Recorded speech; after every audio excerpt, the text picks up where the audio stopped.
The dim emergency lighting in the auxiliary training bay flickered like a dying heartbeat, painting everything in sickly orange and deep shadow. The air stank of scorched metal, sweat, and the faint ozone bite of overtaxed life support recyclers.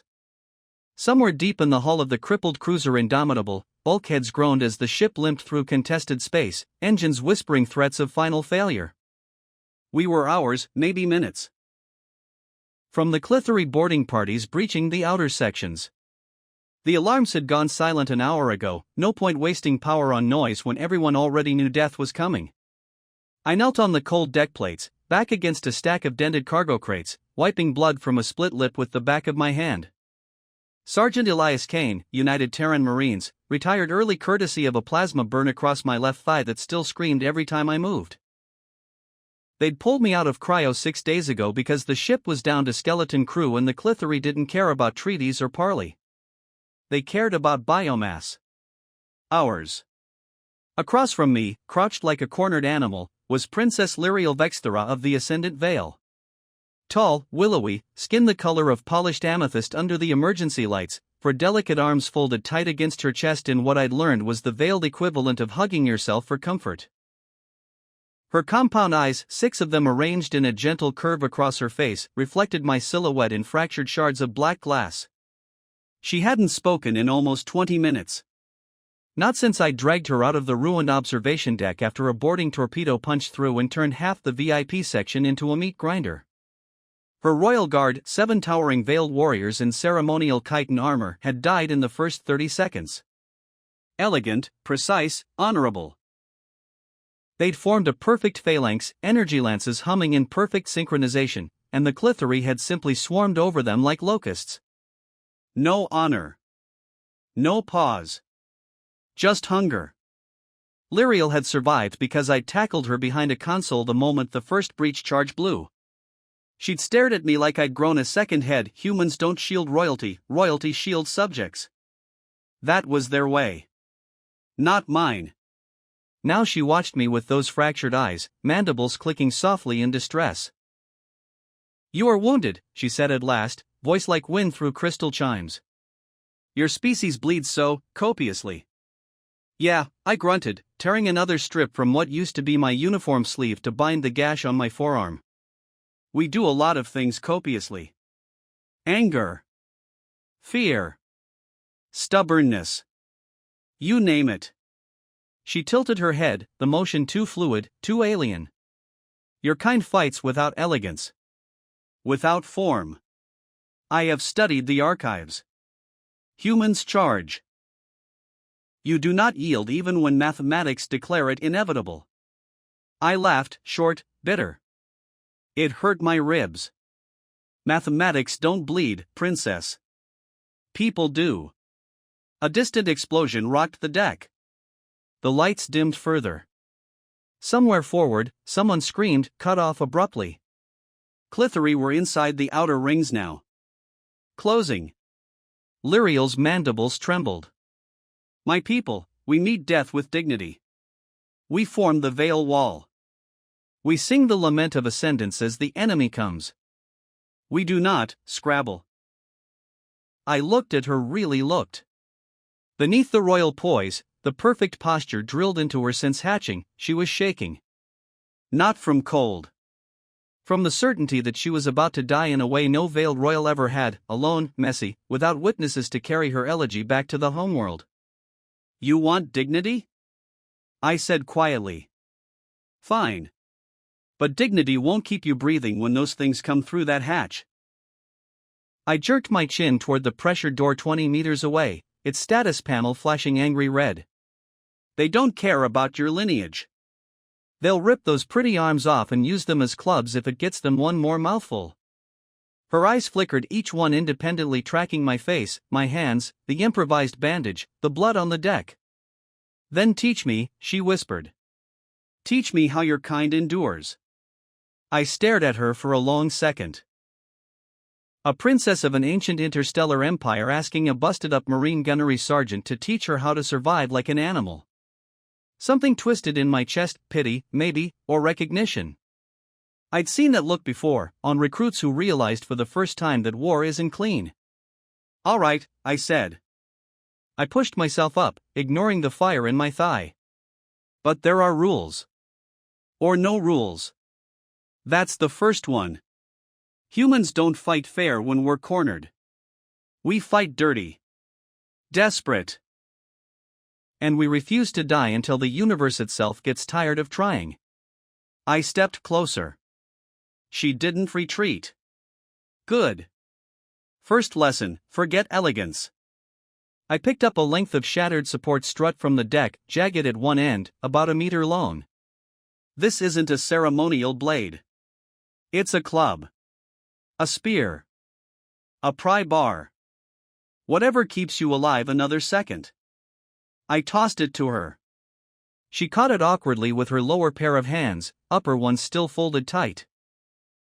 The metal clanged against her chitin bracers. Hold it like you mean to hurt someone, I said. Not like you're presenting a gift. She adjusted her grip. Better. Second lesson, pain is information. Not shame. I tapped the plasma burn on my thigh. Fabric had fused to flesh, every step pulled fresh skin.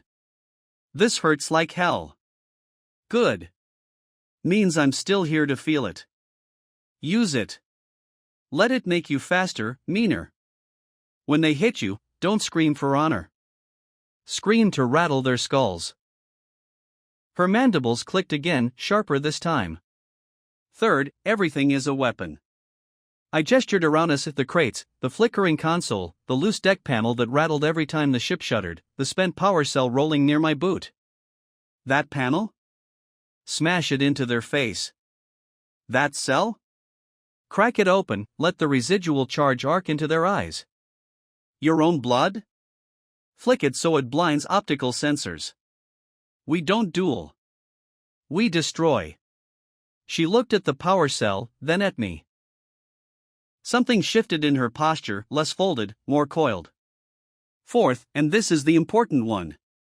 I stepped right up to her, close enough that I could see my reflection multiplied in her eyes. Refuse. 2. Die. They'll break bones. They'll tear flesh. They'll tell you it's over. You tell them no. With teeth.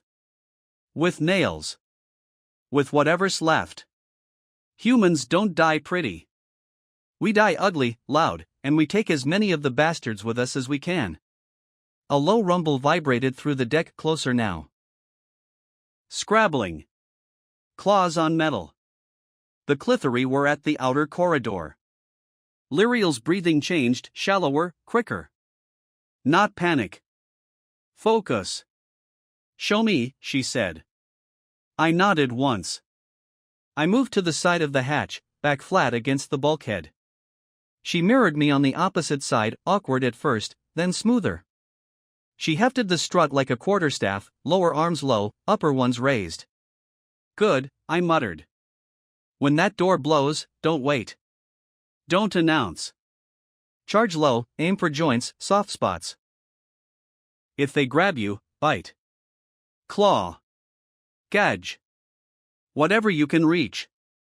The hatch buckled inward with a shriek of tortured alloy. A claw black, serrated, hooked through the widening gap and tore. Sparks flew. Reall hissed, a high, musical sound that somehow carried menace.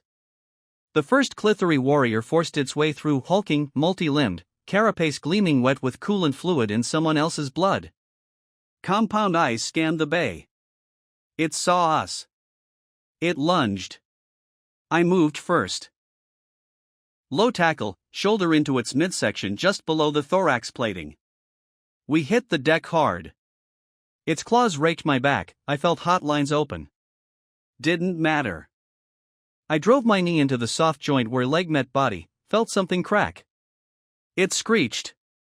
Reall didn't hesitate. She came in from the side, strut swinging in a vicious arc. The jagged end caught the Klythari across the face, shattering one eye cluster. Ichor sprayed. She didn't stop. Dropped the strut, used all four arms.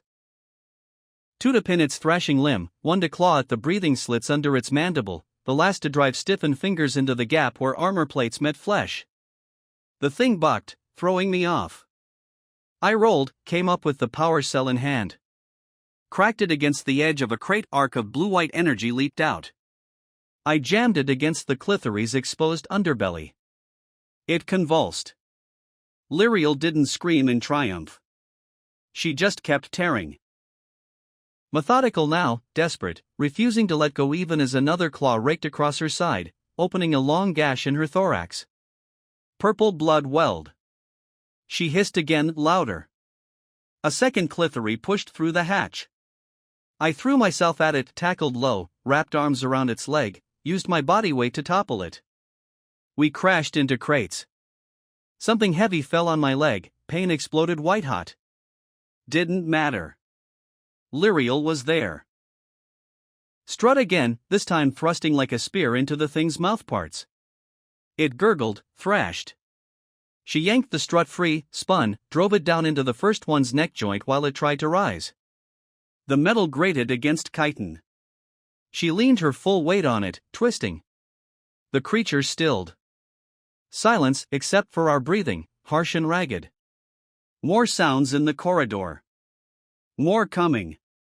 Reall turned to me. Ichor and human blood streaked her face. One of her arms hung limp. Dislocated or broken. She didn't seem to notice. Her eyes, those fractured black mirrors, locked on mine.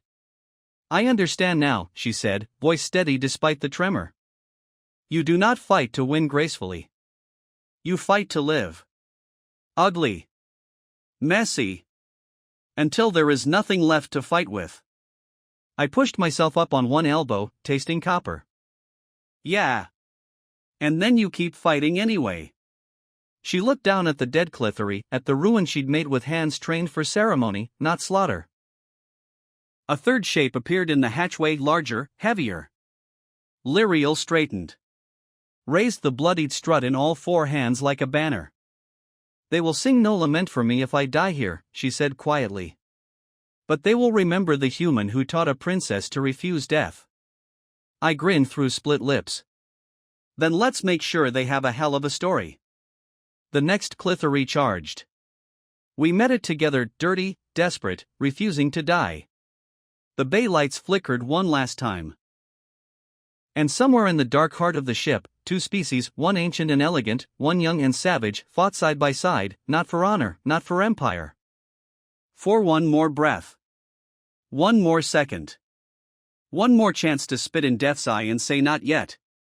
The deck shook with the next impact. We didn't back down.